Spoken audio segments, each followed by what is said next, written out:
Hi besties! Did you miss me? Cause I missed you. Welcome back to yet another YouTube video where I'll be putting my creative skills into use by trying to bake a fudge cake without an oven. Anyway, remember to show your girl some love by subscribing, liking and sharing the video. Let's get into it. So for starters, I had a fudge cake which my man had bought me the previous day, but I didn't really like it. And in my kitchen, we try to maximize on the available resources. So for the ingredients, we need Oreos, we need a glass of milk, we need chocolate flavoring, salt and sugar to taste, margarine, eggs, and flour. As you can see, my leftover fudge cake was a bit dry, but I like my cakes moist.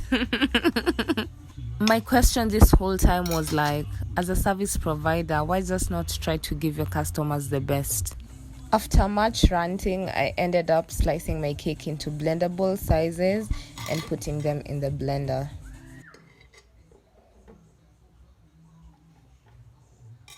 And yeah, that's the progress so far.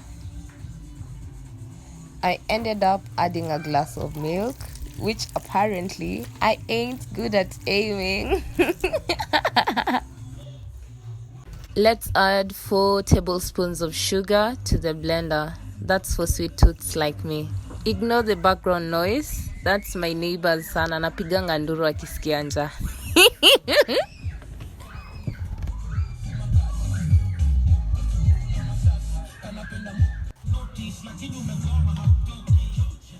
Alafu we add in like half a tablespoon of salt to our blender to neutralize the taste. And then for the flavoring, you know your girl loves her some chocolate. Give me chocolate any day, anytime. So we'll add the small bottle top, just one. Yeah, I think that's enough. You know, for Africans, we measure things with our eyes and that's on period. That's a skill we learned from our ancestors. And then we'll take our eggs and break them into the blender. Be careful with your eggs so that the eggshells don't end up in the blender as well.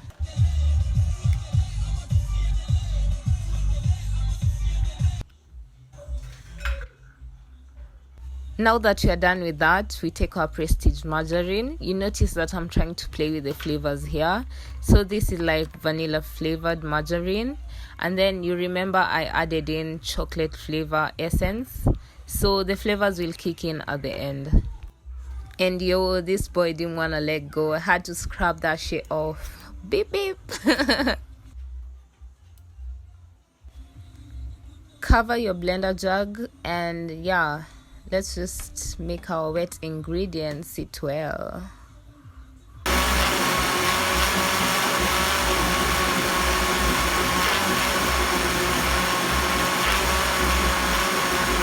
After blending for like 2 minutes max and attaining the right consistency, pour your mixture into a bowl. Now that you're done with our wet ingredients, we take a dry bowl and put like 2 scoops using a serving spoon of the baking flour inside the bowl.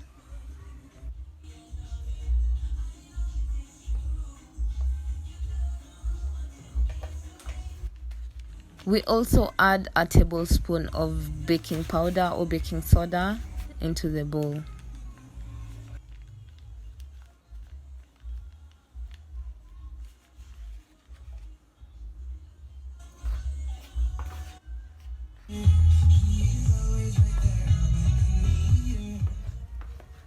Make sure the flour plus the baking soda is well incorporated by mixing it up well. Now we go ahead and add in our dry ingredients to the wet ingredients to form a perfect consistency. Unfortunately, my whisk broke, so I have to use what's in my kitchen, and that's the serving spoon. But I hope like it kneads it up well. Let me tell you, Maina, this process can be quite tiresome. But since we skipped gym day, let's put those biceps to work.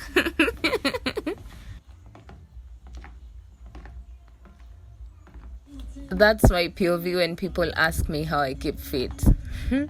And I'm like, girl, you don't want to know. Since my butter was becoming a bit thin, I decided to add in my remaining flour. And I know, like, petite girls for the win, but I like mine thick. Joking.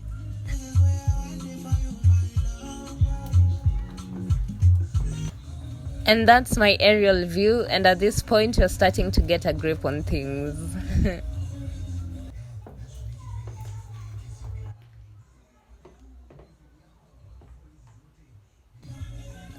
Don't ask me whose shots those were, just focus on the consistency we are attaining. I could now feel the progress, and I was proud for how far I had gotten, because like I'm halfway done. So that's me like preparing my baking tin. I'll take the margarine and then sufuria. I took a serviette so that it will be easy to apply it on the inner parts of the sufuria. That's to make the cake batter not stick to the sufuria when I'm baking it. Because yeah, as I said earlier, we are not using an oven. You're putting our creative skills into use.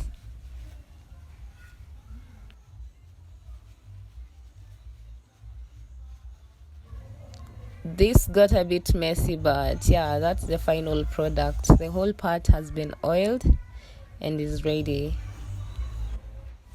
Oh, and we also need to like powder the sufuria or my baking tin, quote unquote.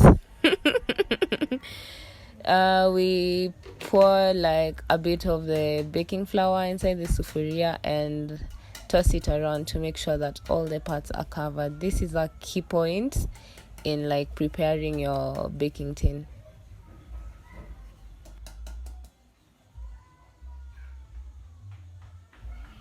And that's how the sufuria is gonna turn out. It's partly oiled and partly floured up. Yeah, very easy.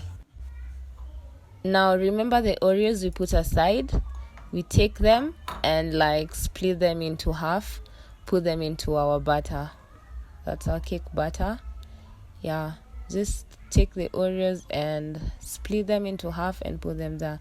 That will form our main topping, which is the fudge cake with Oreo toppings.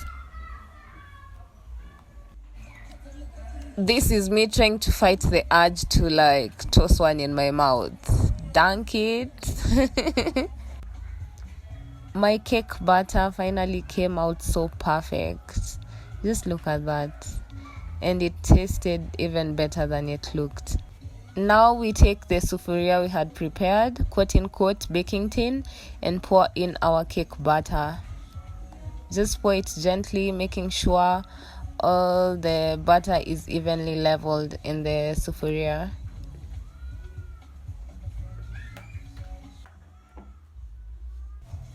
Now the hard part is done. We're almost there, guys. The struggle was worth it. Now we need to bake it. We take a bigger sufuria and like light our stove or gas. Pour in some salt that will act as the base. Now that's the insulator for our baking. This is our makeshift oven in short. And then I took like 3 spoons and aligned them in the sufuria. Like you put them in a way that when you put your baking tin inside, it sits on top of it comfortably. We now take our smaller sufuria with the cake batter and put it inside the bigger sufuria. That's our makeshift oven. And yeah, just make sure it sits straight. Take an aluminium foil, cover that up to prevent any heat from like escaping, because we want to create a makeshift oven and make sure our cake is well baked.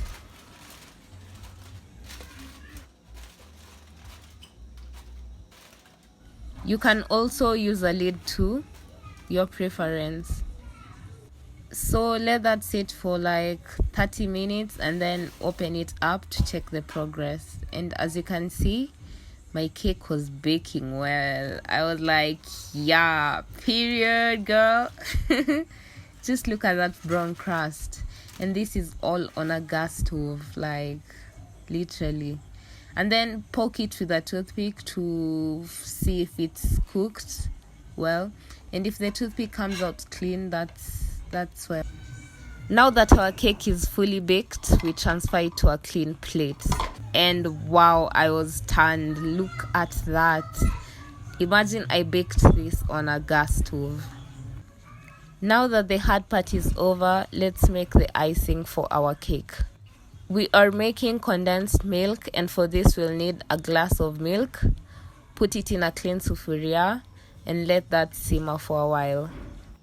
After a few minutes, add in like 5 tablespoons of sugar to the milk and stir at low heat.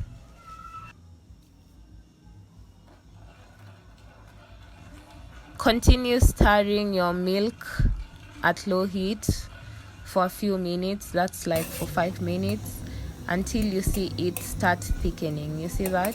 It's thickening with time. And yeah, our condensed milk is almost ready. So at this point, our cake has completely cooled off. So we take our condensed milk and apply it as icing on top of our cake. And I loved the result. And can I proudly say, Nara Smith has nothing on me? Wow, I honestly just made this on a gas stove. So proud. Poured some juice for me and my man and sliced my cake. Look at the Oreo topping on that. Look at my cake, so moist and fluffy. And it's just giving, like, really? Y'all should honestly save and try this recipe because it was to die for. So if you crave something sweet or don't want to buy it, just step into the kitchen, put on your big girl pants and make this lovely recipe because I loved it. I'd highly recommend. 10 over 10. Finally, for the taste test, we had my favorite guest in the kitchen. Yeah, my man. Yeah, he totally approves. So for the munchies or on a low budget, save this recipe and try it. Bye.